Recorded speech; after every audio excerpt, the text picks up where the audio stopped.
Hello guys, in this video I'm going to show you how to change your learning goals on the Investmate app. But first of all, I just want to mention, please don't forget to subscribe to my channel, because at 10,000 subscribers I'm going to show you my whole YouTube revenue statistics and my growth strategy, how to make money online.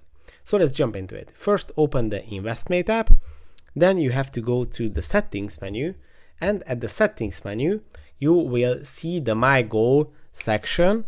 It is going to be the third one on the list.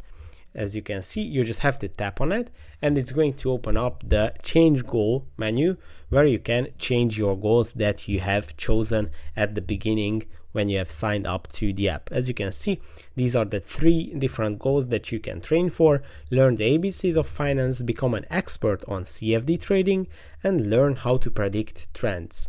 So here you can choose from this list anytime, so it's not a problem if you have chosen a different one at the beginning of when you started using the app.